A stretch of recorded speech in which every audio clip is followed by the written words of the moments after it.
to the RBL podcast. It is, of course, myself, Fury, here today to be presenting this episode. And, well, we're week 2 of the start of the regular season. So what is a perfect opportunity now for us to start looking at maybe some of the teams that are starting to take a bit of a lead early on and seeing how they've been performing, as well as we dive into maybe one of the toughest divisions that we can see so far shaping up. And we'll have a little bit of talk about some of the teams down the bottom as well today. But let's dive straight in and talk a little bit about, well, the team that is running away a little bit at the moment and has had an absolutely electric start to this RBL season. And that is, of course, the Atlanta Hawks, who are 7-1. They are looking really, really good. Unbeaten on the road, only dropping one game at home. And, well, they certainly are the team to beat at the moment. I think it's worth us talking a little bit about the trade as well and how this is shaping up for them. But coming into the season, I think most pundits would have had the Hawks being around the playoffs, probably being one of those teams to sneak into the latter part of the seeding and maybe having a chance of taking their division. But boy, have they really started well this year. And it has, of course, been primarily due to Mr. John Drew, who has had an absolutely electric start to this season. He is averaging 32 points a game on 36 minutes, shooting percentage 54%, and not only that is he's managing to rebound the ball really well. 8 rebounds from the small forward position is certainly really, really helpful, and he has really started to take a shining light to be maybe one of the MVP candidates this year. And boy, if he continues this, it certainly looks like he could be in with the running for it. He's really, really demonstrating now how a bit of faith in him. Previous years, before we started the league, his scoring numbers were ticking up a little bit. His percentages were getting a little bit better. But this year he's come and sort of really stamped himself down as not only just a very, very good starter, but certainly an MVP candidate, certainly an all-star candidate. So no surprise that John Drew has been performing really, really well for the Hawks, and given their record, it really reflects that. But there are some really other interesting parts to this Hawks makeup. We need to talk about a little bit about True Rollins, who is sort of this defensive juggernaut and probably one of the perfect complements to John Drew so far, it looks like, in the sense that he's going to do all the dirty business in the post for them. He can score if needed, but it's not really his primary game. It is all about grabbing rebounds, blocking shots. 3.4 blocks a game is incredibly good. 55% shooting. Also can take a free throw, which is really, really going to help them. So, the combination of him and Drew has really, really got them going strong so far. We need to talk about Earl Monroe. So obviously the initial trade conducted with the New York Knicks to kind of bring him in. He has come in and sort of really put a decent marker down. Probably fair to say that having someone like Earl Monroe in the team would have been a primary scorer for the Knicks this year. Has enabled John Drew to kind of have probably a bit of spacing, and that's probably helped him put his numbers up. And whilst Monroe's numbers are not anything to sort of shout home about in terms of being an all-star candidate or anything, he's performing really, really well as a starter. 45% shoot field goal percentage is pretty okay. 18.9 points, 3.5 rebounds, and 4 assists means he's distributing well. He's also managing to score when he gets the opportunity to. And then finally, it's worth us chatting about the other one guy in sort of the starting five, the other youngster, which is Eddie Johnson. So again, his numbers are looking pretty strong so far. 6.5 assists, 2.5 turnovers. You probably want to get that down a little bit, but in terms of 18 points, it's looking like another good partnership forming in the backcourt there with him and Earl Monroe. So the Hawks have really, really started well, and really reflects the record. I'm really interested to see whether they can keep it up. I think that's going to be the question mark I have for the Hawks so far, is that they have had a really, really strong start. You could talk about some of the teams they've beaten, the likes of the Jazz, who want to be a playoff team, and really made some moves to try and get themselves into a strong playoff position. The Lakers they obviously beat, who many will have down as probably a good playoff team, possibly a contender as well this year. So they've really performed well against some of these teams who are expected to be in the playoffs so far. Really interesting sort of set of games coming up for them though this next coming week or so. 3 games against the Houston Rockets is going to be really tough. Moses Malone and co are really going to put on a really interesting challenge for this Hawks team. They can come out of that unscathed, maybe 2-1 or something. going to be really, really good position for them. The 76ers is going to be another really interesting matchup. Really, really tough competition. The 76ers are definitely down as a contender this year. And the Warriors have performed really, really well so far with a young Robert Parrish. So interesting week for them coming up. If they come out of that with a positive record, I think we'll be looking at the Hawks really, really looking like a strong team so far this season. And, they've started to pull away a little bit from some of the pack. But the Spurs are obviously neck and neck with them. And I'm sure that their GM will be shouting down the lines to me at the moment saying, hey, what about us?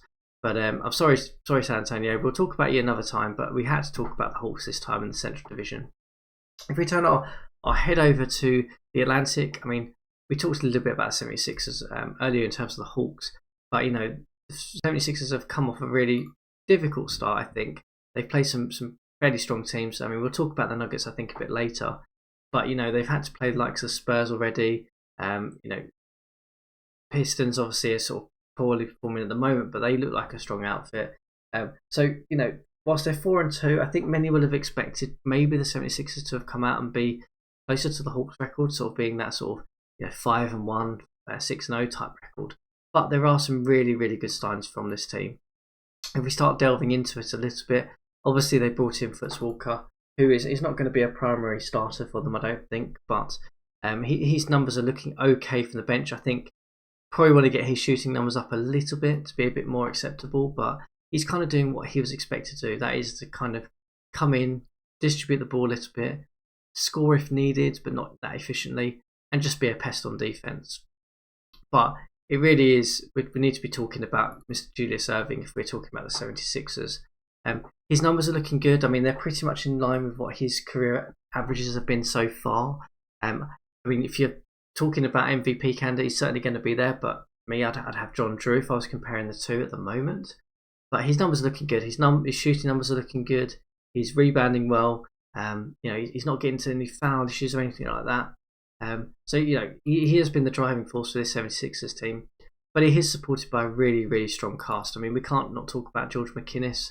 His numbers are looking really good this year. Again, his shooting numbers are looking excellent in comparison to his historic sort of position. Again, he's performing in line with what you'd expect, as well as Beefrey, who's having a really, really good sort of third season here. His numbers are just, shooting numbers are great. He's obviously getting really good looks at the basket because 61% is unheard of for a point guard. Thing is, I think maybe his distribution needs to improve a little bit, and that could probably help them going forward. But the 76ers are certainly in a really, really good position in terms of the Atlantic at the moment. Let's turn our eyes over to the Midwest here, and we've got to talk about the Nuggets, who are top. They obviously made a trade with Bobby Jones, but it really hasn't kind of shook them up really. And I think the interesting thing about the Nuggets so far is obviously they did trade away Bobby Jones to the New York Knicks, but we've also got Dan Issel, one of their key cornerstones in sort of the power forward position, has started really strongly this season. He also suffered a bit of an injury. He's out for a couple of more weeks. But the Nuggets team hasn't really missed him so far, which is the interesting thing. So if we turn our eyes over to the stats of the team, it really has been all about this man, David Thompson, and his scoring output, which has been excellent. So 31.9 points per game. He's really, really good.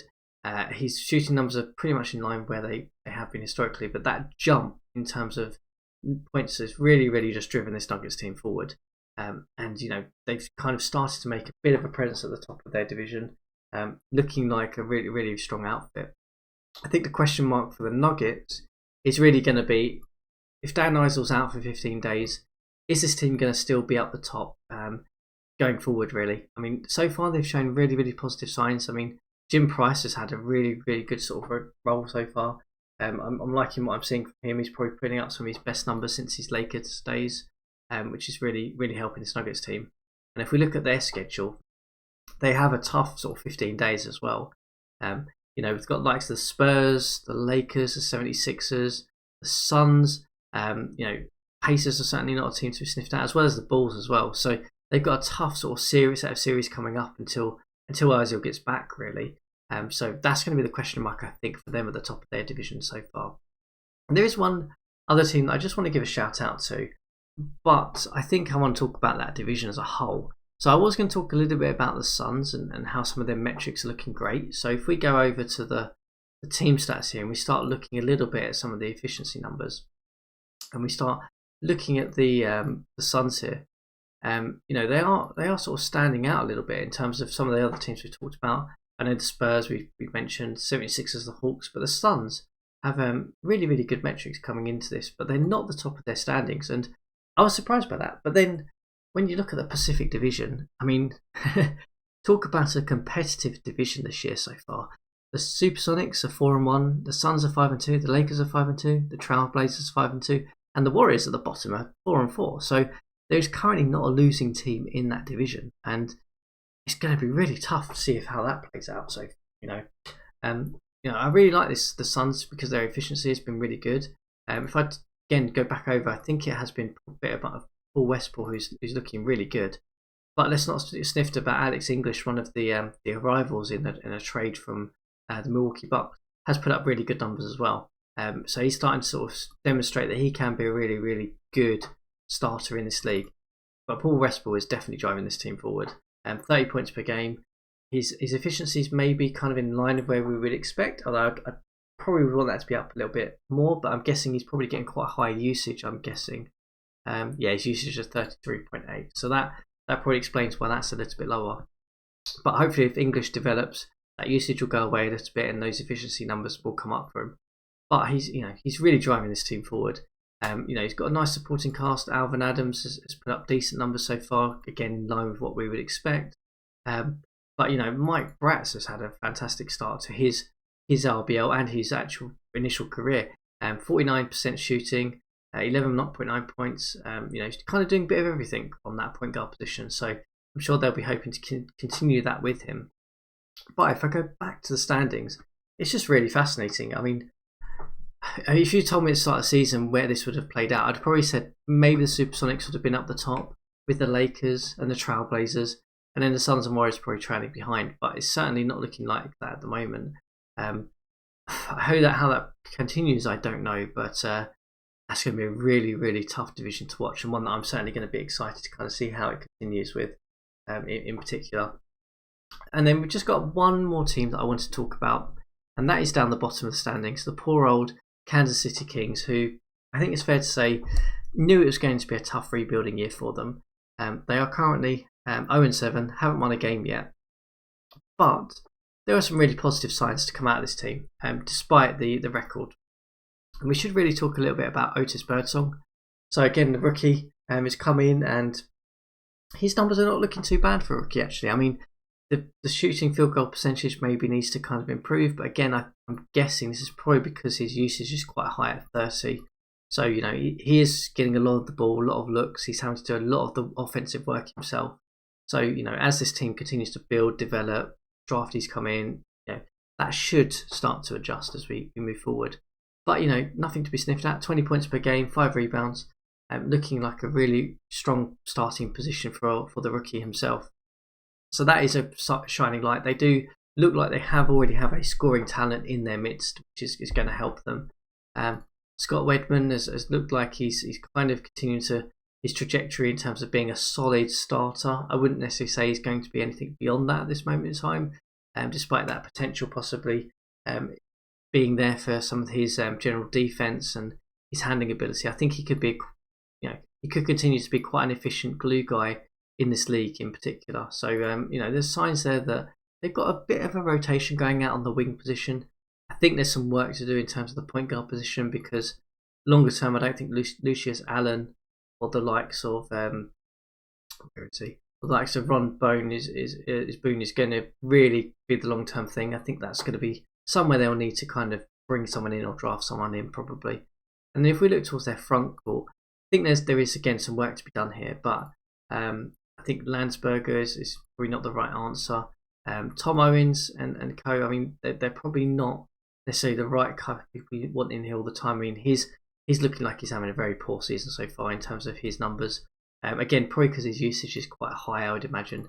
And Tom Belson, I like Tom Belson as a player. I think he's efficient, but I wouldn't necessarily want him as my starting centre. He'd be a nice guy to bring off the bench and just throw in there because, he's got height, he's going to rebound well, he's just going to be a bit of a pest. And, he can make a shot if needed, kind of. But he's not really the long-term solution, I think, for this team to go from 0-7 to be in a playoff team. But there are some really good sides there. I think there's some defensive issues that need to be addressed. Offense is obviously struggling because I think they are leaning quite heavily on Otis Birdsong, which longer term that should be solved. And if you look at their schedule coming up, they do have some really winnable games, I think. So the Nets are obviously a team that's down there at the moment. The Celtics as well. The Cavaliers have only won one game.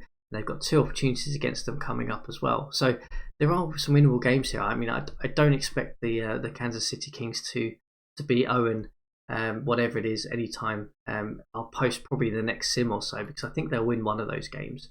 So it's going to be a tough season for them. I think that was well understood. I mean, the Kings are in a difficult position anyway. So, but there are some strong signs there to kind of look at as a team.